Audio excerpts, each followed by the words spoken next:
أصعب خبطة ممكن ياخدها الشخص التحليلي صاحب شخصية اللون الأزرق هي إنه يبني ملف عبقري من الأرقام ويكتشف في الآخر إنه كان بيبني على رمل. تخيل يا أستاذ يحيى إن ذكائك ودقتك في التحليل هما هيتضربوا في مقتل، لأن متلاعب قرر يغذيك ببيانات غير دقيقة عشان يخلي شكلك وحش قدام الإدارة ويسفه من دقة شغلك بدل ما كنت مصدر الثقة. تخيل يا ريس إنك بتجهز تقرير الموازنة السنوية وجالك زميلك وقال لك يا يحيى جبت لك اخر تحديثات الارقام من كل الاقسام تقدر تعتمد عليها. انت كعادتك غرقت في التحليل، طلعت نتائج ومؤشرات وبنيت عليها داشبورد، وفي نص الاجتماع الكبير وانت بتعرض نتائجك بكل فخر يرفع زميلك ايده ويقول لك بضحكه خبيثه: بس يا يحيى الارقام دي قديمه وتم تحديثها من شهرين، ازاي فات عليك ان البيانات مش متناسقه؟ وفجاه تبدا الهمهمات وسخريه بعض الحضور من دقه شغلك. هو نجح يخليك تطلع على المسرح وتخسر فرصه عرض مجهودك. المتلاعب هنا بيستخدم فخ المعلومات المغلوطه، بيغذيك ببيانات اوت ديتد او ارقام مش ماشيه مع بعضها، وعارف انك من كتر انشغالك بتحليل البيانات ممكن ما تراجعش مصدر البيانات.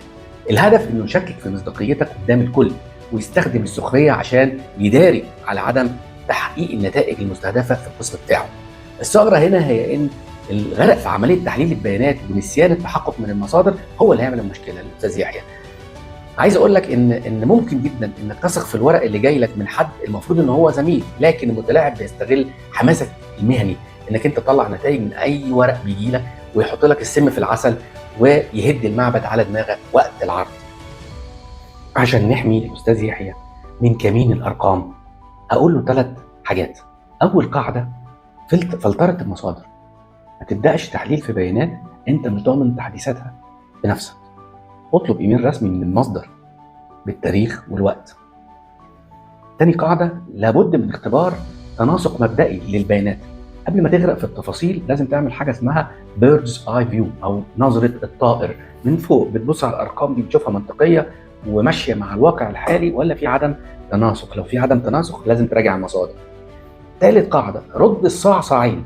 لو حاول المتلاعب يسخر منك في اجتماع قول له بمنتهى الهدوء: النتائج دي مبنية على بيانات انت اللي بعتها بتاريخ كذا في الايميل الفلاني، يا ترى ليه بعت البيانات دي مش محدثة؟ هل ده تقصير ولا غلط مقصود؟ اقلب الترابيزة عليه فورا. التطبيق العملي للاستاذ يحيى المرة الجاية: لما تستلم داتا من زميل قول له تمام بس ابعتها لي في ايميل رسمي واكتب ان دي النسخة النهائية والمحدثة. شوف رد فعله، لو ارتبك اعرف ان في لغم كان بيتحضر لك. يا صاحب اللون الازرق التحليلي، سلاحك هو عقلك. لازم تتاكد من جوده المصادر، لان زي ما احنا عارفين رابش ان رابش اوت. المتلاعب بيلعب على ثغره بتاعه الثقه. القائد الذكي ما بيسمحش لحد يكتب له السطور اللي هيقراها. دي كانت ضربه في المصداقيه، بس المتلاعب الجاي اصعب. استنوني الحلقه الجايه مع وش اسمه التشكيك المنطقي. ازاي المتلاعب بيستخدم اسئله شكلها ذكي عشان يخلي الاستاذ يحيى يتوه في حساباته ويشك في قراراته الصح. سلام.